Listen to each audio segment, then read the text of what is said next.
Hello student, कैसे हैं आप लोग। उम्मीद करते हैं कि आप लोग अच्छे होइएगा और मन लगा के पढ़ते होइएगा। चलिए आज हम लोग क्या करेंगे, हाइट एंड डिस्टेंस या इसी को कहते हैं ऊंचाई और दूरी से संबंधित जितने भी क्वेश्चन और कंसेप्ट होगा उस कंसेप्ट के बारे में जानेंगे कि उस कंसेप्ट को पढ़ेंगे। उसमें पहले हम लोग पढ़ेंगे कि उन्नयन कोण और उसके बाद पढ़ेंगे क्या अवनमन कोण। उन्नयन कोण क्या होता है और अवनमन कोण क्या होता है उसके बारे में जानेंगे और तब उसके बाद हम लोग क्या करेंगे, क्वेश्चन को सॉल्व करेंगे, एग्जाम्पल सॉल्व करेंगे। उसके बाद हम लोग एक्सरसाइज 9.1 को बनाएंगे। ठीक है, आप लोगों को सुनाई दे रहा होगा। तो चलिए हम लोग इस कॉन्सेप्ट के बारे में जानेंगे कि क्या है ये कॉन्सेप्ट। सबसे पहले इस चैप्टर का नाम जान जाइए। इस चैप्टर का नाम है त्रिकोणमिति के अनुप्रयोग। क्या नाम है?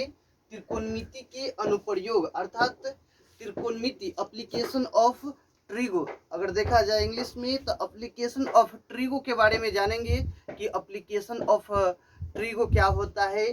तो चलिए सबसे पहले हम लोग जानेंगे एंगल ऑफ एलिवेशन के बारे में कि क्या है। तो देखिए आपको ये फिगर दिखाई दे रहा होगा। हेलो हेलो, यहाँ पे ध्यान दीजिए। यहाँ पे ये फिगर दिखाई दे रहा होगा आप लोगों को। तो देखिए मान लीजिए कि यह कोई व्यक्ति है और इस व्यक्ति के द्वारा किसी वस्तु को ऊपर देखा जा रहा है। यहाँ पे वस्तु को देखा जा रहा है। मान लीजिए कि यहाँ पे कोई वस्तु है और इस वस्तु को इस व्यक्ति के द्वारा देखा जा रहा है। तो दृष्टि और क्षैतिज स्तर, और यहाँ पर से मान लीजिए इसका क्षैतिज स्तर है।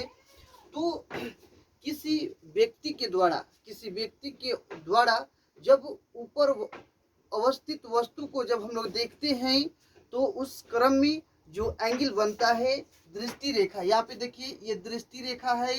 दृष्टि रेखा और क्षैतिज स्तर के बीच में जब कोई व्यक्ति नीचे से किसी वस्तु को ऊपर देखता है और उसके बीच में जो एंगल बनता है, जो कोण बनता है, उसी को कहते हैं उन्नयन कोण, या इंग्लिश में देखा जाए तो एंगल ऑफ एलिवेशन बोलते हैं। क्या बोलते हैं?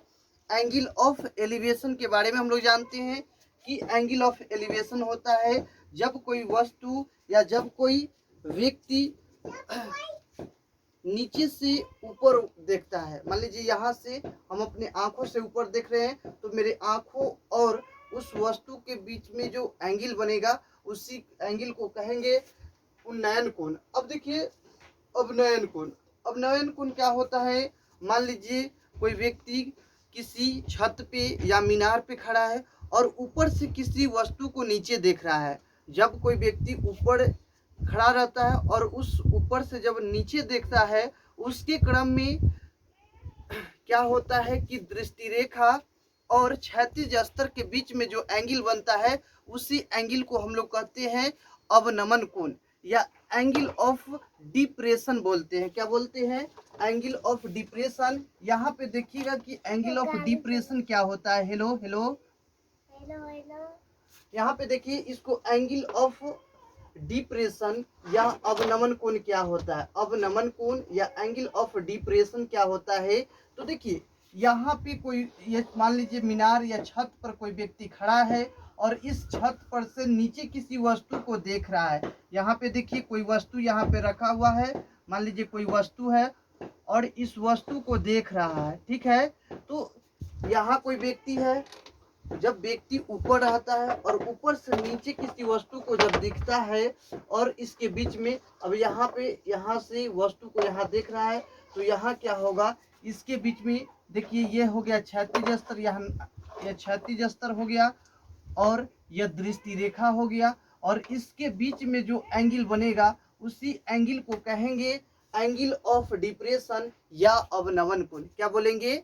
अवनमन कोण। ठीक है, और इसमें देखिए कितना बच्चा इसको एंगल मान लेता है तो यह एंगल नहीं होता है बल्कि अवनमन कोण ये होगा। यहाँ कोई व्यक्ति है और यहाँ से जब नीचे उतर रहा है, नीचे कोई वस्तु को देख रहा है तो ये हो जाएगा क्षैतिज स्तर और ये क्या हो जाएगा, ये दृष्टि रेखा होगा, और इसके बीच में जो कोण बनेगा उसी कोण को कहते हैं एंगल ऑफ डिप्रेशन। क्या बोलते हैं? Angle of depression. Angle of depression कहते हैं। और इसी के आधार पे अब हम लोग क्या करेंगे, क्वेश्चन को सॉल्व करेंगे। चलिए तो अब हम लोग सबसे पहले एक ये भी बात जान जाइए, जब किसी त्रिभुज में या समकोण त्रिभुज में लंब और आधार दिया हुआ रहेगा, क्या क्या दिया रहेगा, हेलो हेलो, यहाँ पे ध्यान दीजिएगा। जब लंब और आधार क्या दिया हुआ रहेगा, जब लंब और आधार दिया हुआ रहेगा, जब लंब और आधार दिया रहता है तब tan थीटा और cot थीटा का यूज करते हैं। यहाँ tan थीटा और cot थीटा का यूज किया जाता है।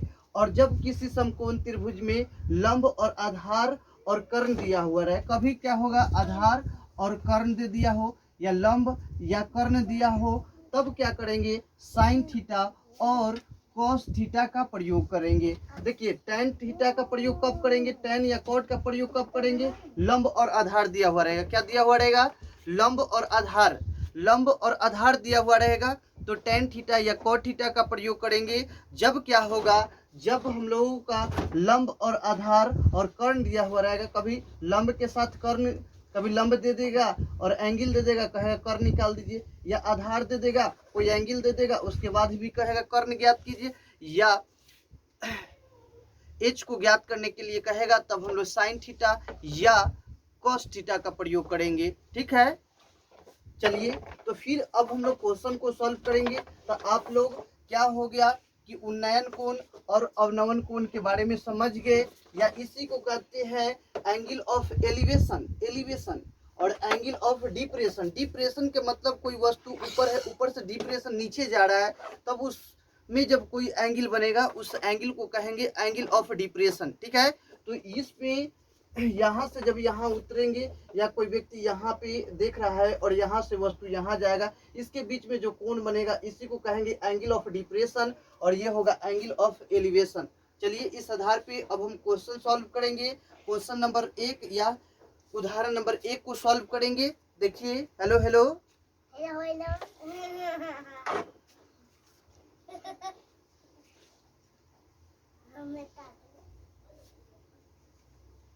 अब ना प्रभु का। चलिए अब इस क्वेश्चन को हम लोग सॉल्व करने का प्रयास करेंगे।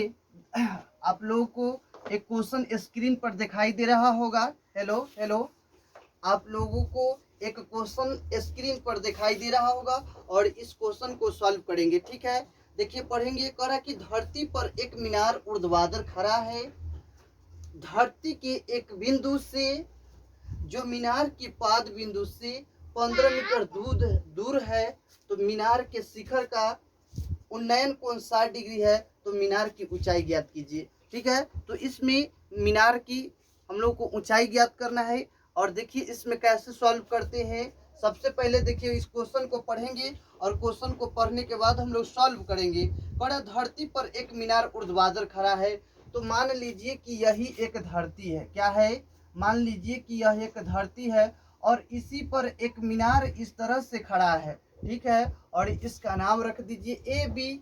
अब देखिए कड़ा कि मीनार जिस पद पर या जिस बिंदु पर खड़ा है, उस बिंदु से 15 मीटर दूर एक बिंदु यहाँ पे है। मान लीजिए यहाँ पे भी मान सकते हैं, इधर भी मान सकते हैं, कोई दिक्कत नहीं।